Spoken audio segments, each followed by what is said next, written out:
বাপদাদা 14 পিঢ়ি জন্মভূমি ভারতে এসআইআর নাম কি হলো আমরা ভারতবাসী যে এই প্রতিবন্ধী ছেলেটা কি বাংলাদেশ যাবে আর বাংলাদেশে কি করবে? কেন্দ্র বাহিনী নিয়ে এসে গাড়ি নিয়ে এসে বলবে যে আর আপনার ভোটার লিস্টে নাম নেই, আপনি গাড়িতে উঠুন।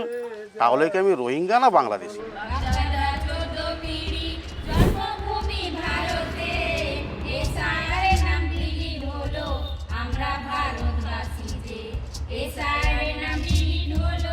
পশ্চিম মেদিনীপুরের সবং বিধানসভার 183 নম্বর বুথ, সেই জায়গায় দাঁড়িয়ে রয়েছি আমরা। এইখানেই রয়েছে নয়াগ্রাম, আর এই নয়াগ্রামেই থাকেন পটচিত্র শিল্পীরা। এসআইআর এ অনেকেরই নাম বাদ চলে যাওয়ার অভিযোগ উঠেছে এই গ্রাম থেকে। ঠিক কি চিত্র এখানে? আমাদের 136টা ফ্যামিলি রয়েছে, নামগুলো উঠে সেই জন্যে সরকার বাহাদুরের কাছে আবেদন করছি। পটের গানে দেশের সমস্যার কথা তারা তুলে আনছেন বহুদিন। সে গান নিয়ে পৌঁছেছেন দেশের বিভিন্ন প্রান্তে, এমনকি বিদেশেও।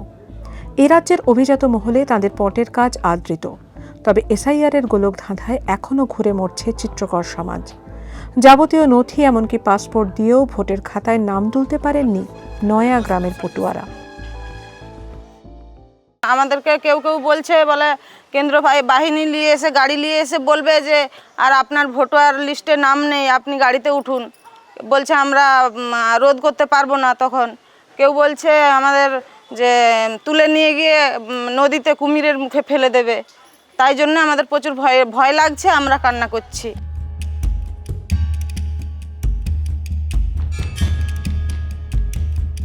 আমার বাবার নাম নাকি মঙ্গল চিত্রকর হয়ে গেছে, তার জন্যই নাকি হয়নি। আবার জমা দিয়েছি, এবার তো এফিডেভিট করে জমা দিয়েছি। এবার যদি আসে ভালো খুশি, না হলে ওই দুঃখ লাগবে, কাঁদতে ইচ্ছে করবে যে আমার ছেলে মেয়েরা থাকবে একা, আমরা কোথায় যাব না যাব, কোথায় কে নিয়ে যাবে না যাবে, মেরে ফেলবে, কেটে ফেলবে না বাঁচাবে, এই সমস্ত চিন্তা। চিত্রকর সমাজের স্বতন্ত্র গড়নের যে ঐতিহ্য, তাই যেন তাদের বিপদের কারণ হয়েছে। পৌরাণিক সূত্র বলে তাদের যোগ বিশ্বকর্মার সঙ্গে। এই চিত্রকরদের অনেকেই আবার ইসলাম ধর্মাবলম্বী। তবে তাদের পটের আখ্যান গোড়া থেকেই বাঁধা ছিল মঙ্গল কাব্য কিংবা পুরাণের কাহিনীতে। যত দিন গড়িয়েছে, বিয়ের সূত্রে হিন্দু মুসলমানের গাঁটছড়া বাঁধা হয়েছে। সত্যপীরের বাংলায় জীবনে এবং শিল্পে চিত্রকর সমাজ শেষ পর্যন্ত জ্বালিয়ে রেখেছে এই বাংলার সম্প্রীতির সলতে। তবে কমিশনের অ্যালগোরিদম কি আর সেসবের খোঁজ রাখে? ধরেই নিলাম আমার মায়ের আগে মনি ছিল, এখন মর্জি না, কোর্টের তো এফিডেভিট আছে। তাহলে আমার মামা দাদু 2002 সালে লিস্টের নাম দিয়েছে, তার নাম অজিত চিত্রকর, পরিষ্কার লেখা আছে। প্যান কার্ড আছে মায়ের, তাতেই শুধু বাবার নাম আছে। মেয়েরা বিয়ে হয়ে গেলে স্বামীর ডকুমেন্টসে সবার নাম থাকে, বাবার তো আর সেরকম কোনো দেখাতে পারবে না। আমার মায়ের বয়স হচ্ছে 53, আগে তো বার্থ সার্টিফিকেট ছিল না। ওনাকে যদি বলে বার্থ সার্টিফিকেটটা দেখান, কিভাবে দেখাবে? কালে কালে বিবর্তন হয়, এ কথাই জানে পটুয়া সমাজ। যেমন বদলেছে তাদের শিল্প, মঙ্গল কাব্যের বদলে এখন তাদের পটে গানে সমাজ মঙ্গল কথা। দেশকালের সমস্যা, অন্যায়ের প্রতিকার, দাবি দাওয়া লেখা হয়েছে পটের ভাঁজে ভাঁজে। কখনো সরকারি প্রকল্পের প্রচার গান জায়গা করে নিয়েছে পটে। শিল্পী কার্ড, পাসপোর্টও এসেছে হাতে। ঐতিহ্যের অনুসারী হয়ে আধুনিকতায় পা রেখেও কেন যে তাদের পিছনে ফিরে তাকাতে হচ্ছে, তাই যেন বুঝে উঠতে পারছেন না পটুয়ারা। আমি জন্মগত পেশা আমার পটচিত্র, আমার জন্মস্থান এখানে।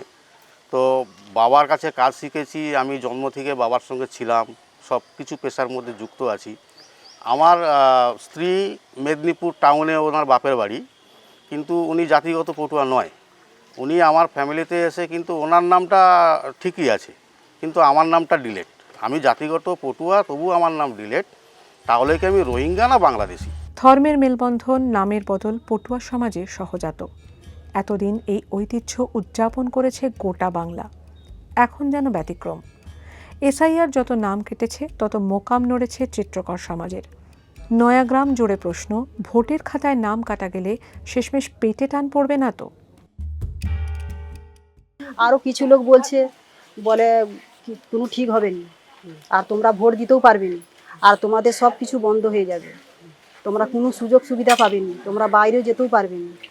এরকম করে বিভিন্ন লোক বিভিন্ন কথা বলছে। এবারে তো মনের ভিতরে প্রচুর ভয় এসছে, কি হবে না হবে। হ্যাঁ, ভয়ের চোটে কি ভয়ের নাওয়া খাওয়া বন্ধ করে দিয়েছেন? হ্যাঁ, চিন্তা হচ্ছে, কাজটা সেরকমই ভালো করছি না। আমাদের যে হাতের যে ছবি আঁকি, ছবি আঁকাও পুরো বন্ধ। কি হবে না হবে, যতক্ষণে ভোট হয়নি আমাদের শান্তি নেই। ভোটটা দিলে তারপরে কাজটা করবো মন দিয়ে। কাজ তো মনেই লাগেনি, কাজ করতেই ইচ্ছা নেই। তবে নেহাতি নামের বানানে গরমিল নাকি নেপথ্যে অন্য কিছু? রাজনৈতিক চক্রান্তের ইশারাও তাই পাচ্ছেন পটুয়াদের কেউ কেউ।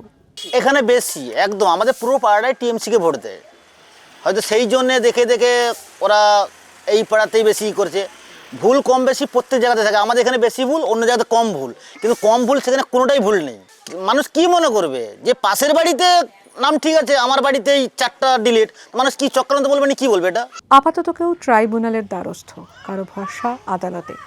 শীর্ষ আদালত জানিয়েছিল কোনো বৈধ ভোটার বাদ যাবে না, এই কথাটুকুই তাঁদের রক্ষা কবচ। তবে সবার উপরে চিন্তা, বিশেষভাবে সক্ষম সন্তানকে কি করে যে ভোটার তালিকায় অন্তর্ভুক্ত করা যায় তা ভেবে কালঘাম ছুটছে বাবার। হ্যান্ডিক্যাপ কার্ড আছে, ওদের হ্যান্ডিক্যাপ কার্ড আছে।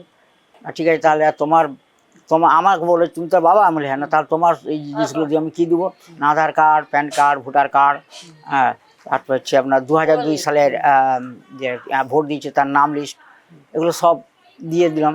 তো এটা কোথায় না, ওটা মেদিনীপুরে জমা, আমার ছেলে জমা দিয়ে এলো। তা আমি চাইছি কি যে এই নামগুলো যে বাদ, মানে ছেলেটা বাদ গেল, এ কি মানে প্রতিবন্ধী, তো এর কি হবে? এ কি আর বাংলাদেশে চলে যাবে না, এ কী হবে? একটা সুরাহা যেন হয়। রাজনীতি নাকি নেহাতি ছাঁকনিতে আটকে পড়া, সে জটিল প্রশ্ন সরিয়ে সুরাহা চাইছে পটুয়া সমাজ। এবার আর ভোট দেওয়া হবে কি না জানেন না কবে আবার নাম উঠবে ভোটার তালিকায়। অসহায়তার ভিতর নিজেদের শিল্পকেই আঁকড়ে ধরেছেন তারা। পটের গানেই প্রশ্ন তুলে বলছেন, গণতন্ত্রের দেশে এমনটাই কি হওয়ার কথা ছিল নাকি? অধিকার সবার, ভোট হলো যে যা, উৎসব হলো সবার, বাবা মায়ের নাম ডিলিট হলো, সন্তান যাবে কোথায়? সরকার বাহাদুরের কাছে এই যে আবেদন।